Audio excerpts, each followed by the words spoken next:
Good morning to all. Now we shall see the paper molecular biology. In that, now today we are going to see the topic structure and components of DNA. So we all know that what is DNA? Deoxyribonucleic acid. So in the earlier classes we have studied about the introduction, history and scope of molecular biology. So where we have discussed how the DNA was discovered, how the components of the DNA was discovered, how the functions have been discovered, and when and who have been discovering each and every part of the DNA molecule, and how this DNA molecule is becoming an important thing to play every role in the living organism. The first, nucleic acids. So the nucleic acids were discovered by the scientist Friedrich Miescher in the year 1869, and he termed them as nuclein. So he also said that the major role played by this nuclein material is the role of hereditary.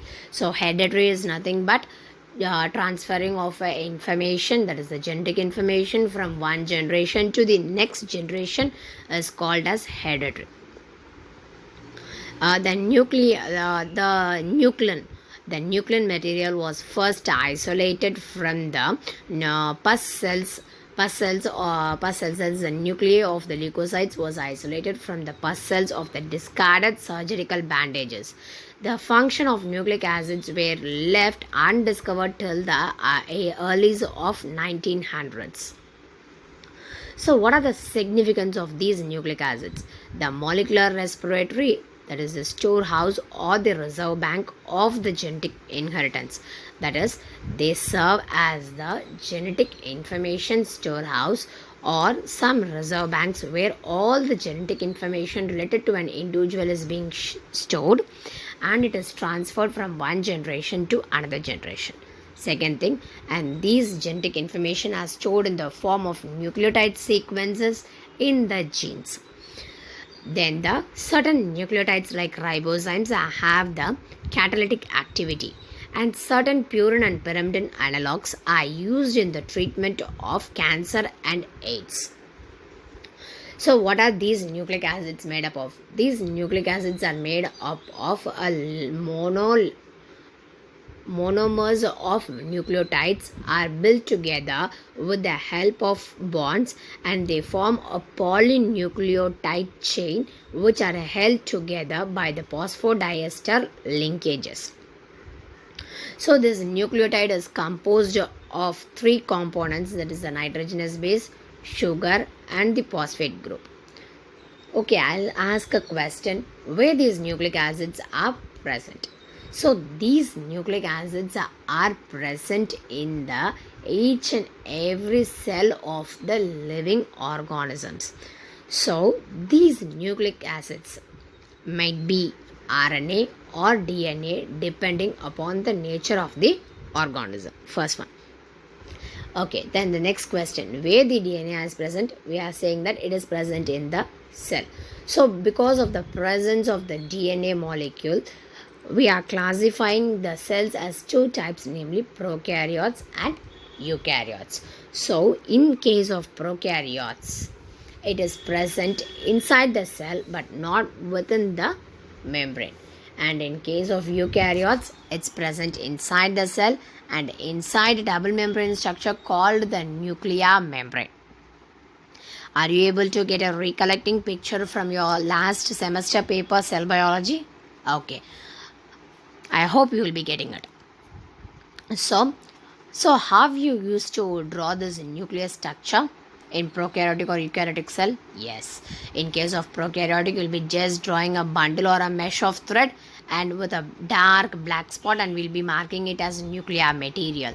And in case of eukaryotic, we'll draw a double membrane structure with some nuclear pores, and we'll draw a mesh of thread, and then we will be marking it as nucleus. So that is the nucleus or the nucleic acid material which we are going to study now in detail. So those nucleic acid material is going to be made up of polynucleotide molecule. So how this polynucleotide molecules are being made? It is made up of each many monomers which are linked by the phosphodiester bridges. So how this nucleotide is made up of? So this nucleotide is made up of three important or three characteristic components, namely nitrogenous base, sugar, and the phosphate group. So these nitrogenous bases are of two types. So why we call them as nitrogenous base?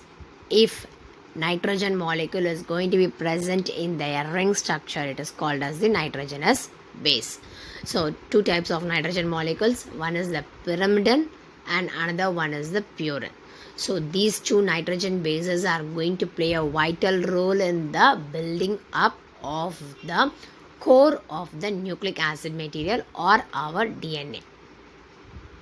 So this pyrimidine bases. So pyrimidine bases becomes a member in the class of nitrogenous bases where it is a 6-membered heterocyclic aromatic rings containing 2 nitrogen atoms, and they are numbered in the clockwise fashion. The naturally occurring pyrimidine molecules are cytosine, uracil, and thymine, and in case of DNA, thymine and cytosine is present, and in case of RNA molecule, uracil and thymine are present. So we'll just have a glance of the structure.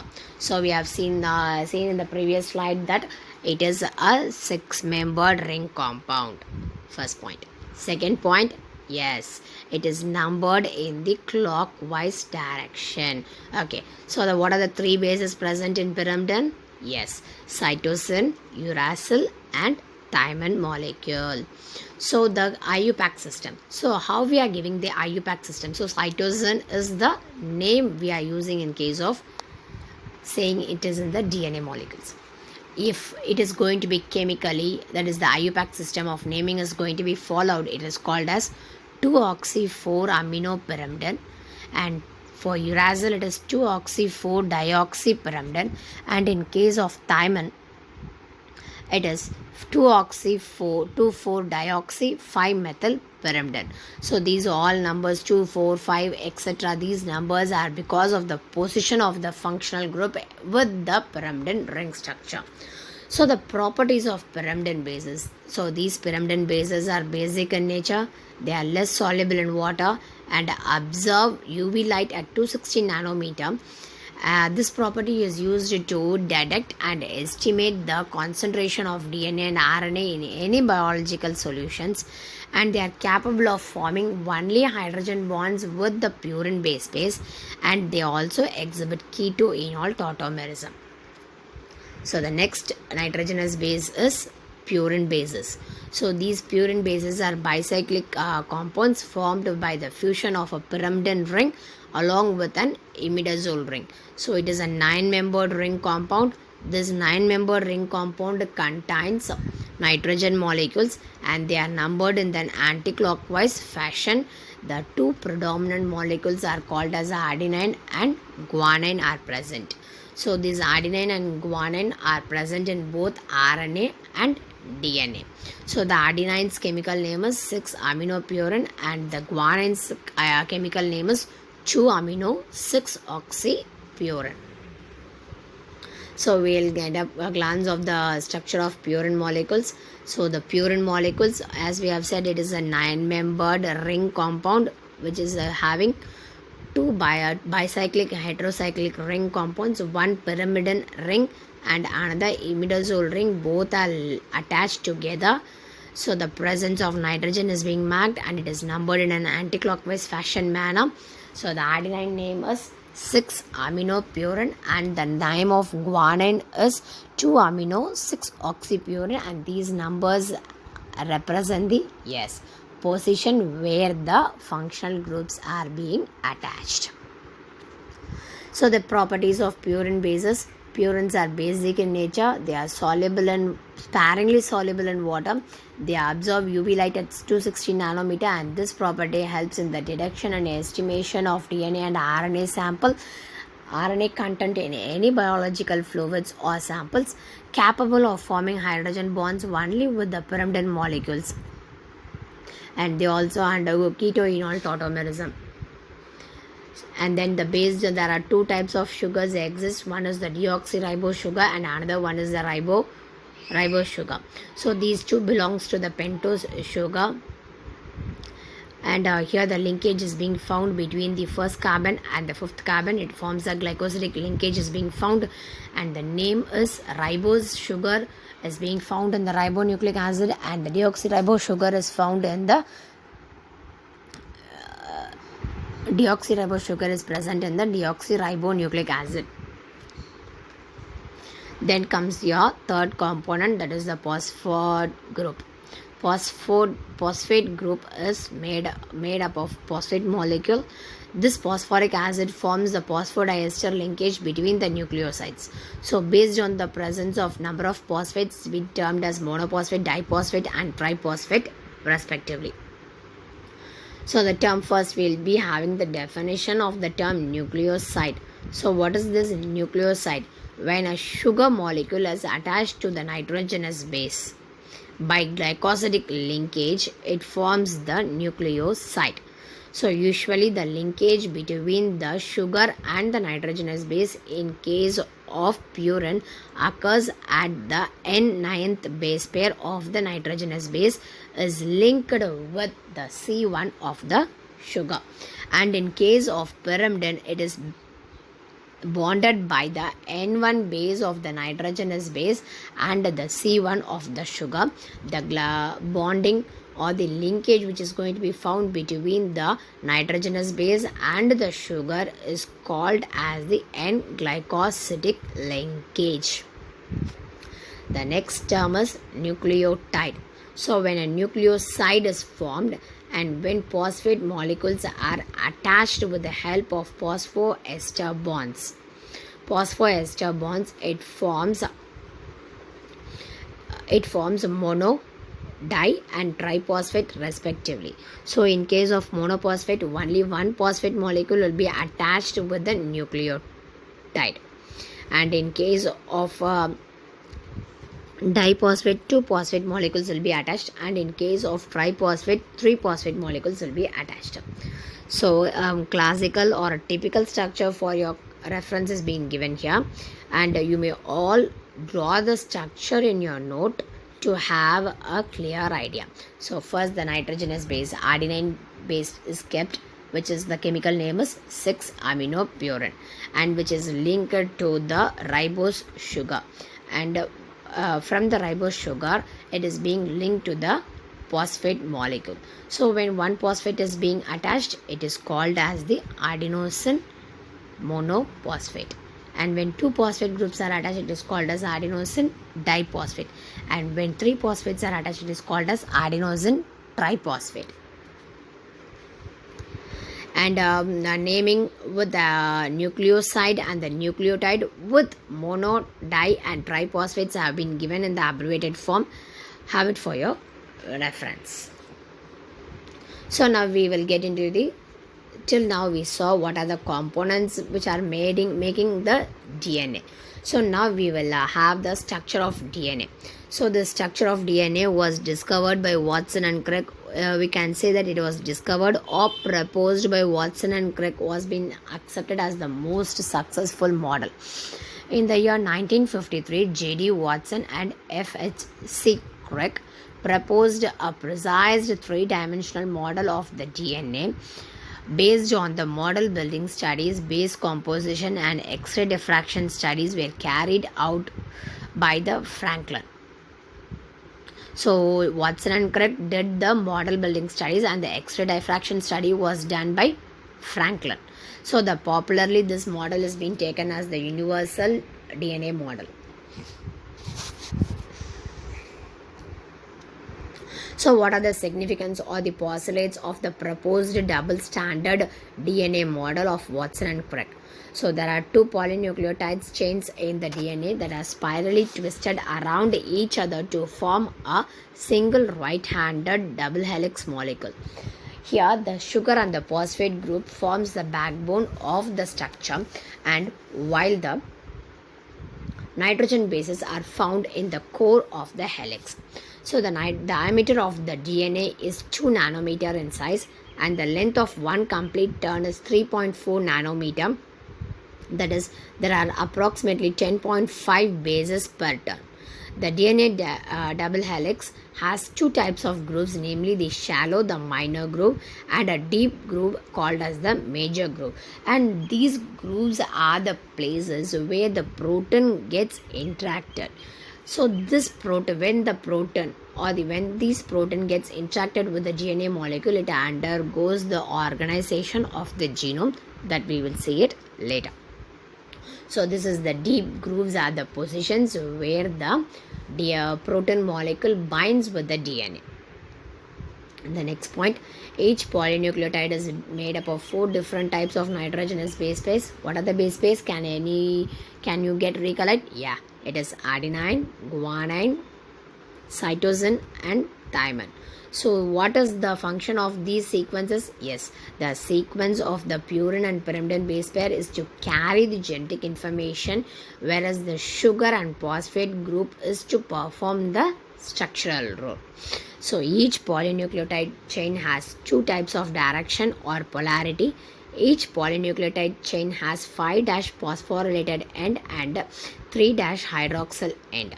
The two strands of the DNA run in the opposite direction, that is, they are anti-parallel in direction.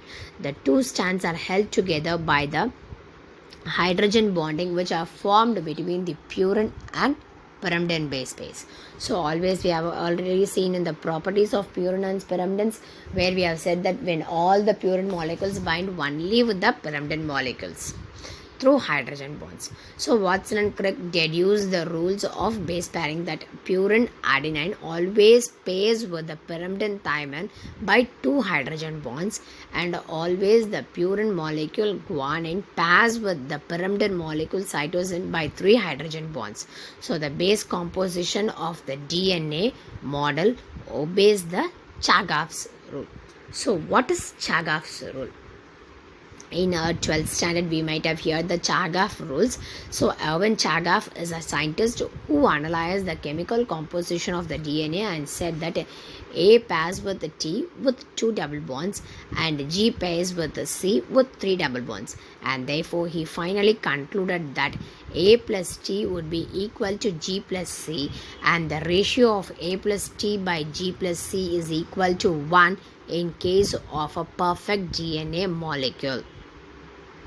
So finally we can say it in a simpler words, total number of purine bases will be equal to the total number of pyrimidine bases in a DNA molecule.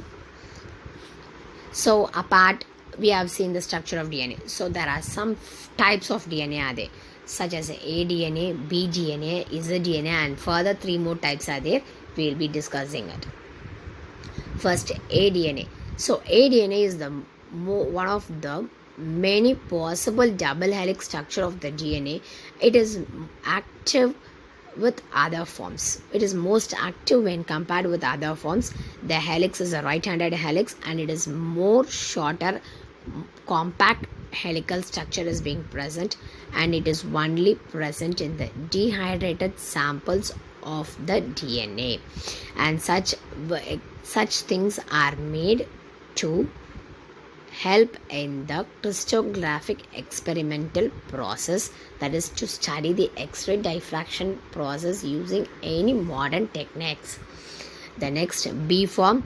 The B form is the predominantly accepted form which was being given by Watson and Crick. We have seen that it consists of major groove, minor groove. One turn has 10.4 or 10.5 base pairs per turn, and it is 3.4 Armstrong or 34 nanometer in size. And next comes the zDNA. zDNA is one of the many possible double helical structure of the DNA.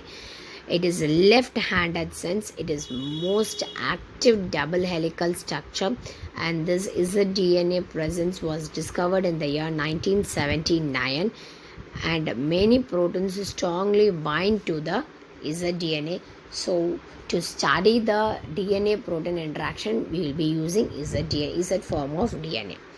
And we have here tabulated the various types of DNA, that is A, B, and zDNA, and we have given some points such as helical nature, bases per turn, pitch, diameter, major and minor groove distances. And now already we have said that apart from A, B and Z, there are other forms of DNA such as C, D and E. So this cDNA is present in the it is formed at 66 relative humidity in the presence of lithium or magnesium ions. It is a right-handed form and the axial diameter is 3.32 Armstrong bases per turn, and there are 9.33 bases are present per turn, and the diameter is 19 Armstrong, and the tilt of a base is seen at 7.8 degree of Armstrong tilt is being seen. And the next form is the DNA. It is going to be the extremely rare variant where only 8 bases per helical per turn are found in the helix. It may be devoid of guanine. And the next form is the eDNA. Here the cytosine undergoes methylation or bromination process to induce the novel extended eccentric double helical molecule. The long helical axis rise and the bases are perpendicular to the helical axis. Deep groove and shallow grooves are present, and this forms the intermediate transition DNA between the transformation of a bDNA to a aDNA molecule. So bDNA is our most accepted form, and aDNA, yes, aDNA is the form of DNA which is being used for the crystallographic analysis studies. So functions of DNA. So we all know that scientists have, we all know that the major function of the DNA is to transfer genetic material from one generation to another generation. Okay, apart from this, scientists have discovered that the certain proteins bind very strongly to the zDNA, suggesting that the zDNA play a biologically important role in protection of all against the viral diseases. First one. The next one is the main role of the DNA in the cell is for the storage and transfer of information. For a longer time storage and transformation of information are the properties. And thank you. If you have any doubts, you can ask me. So you are asked to write the significant or the postulates proposed for the DNA double helix model, which was given by Watson and Crick. First one. The second one, we are asked to draw the structure of nucleotides and nucleosides and also the nitrogenous base pairs. Thank you.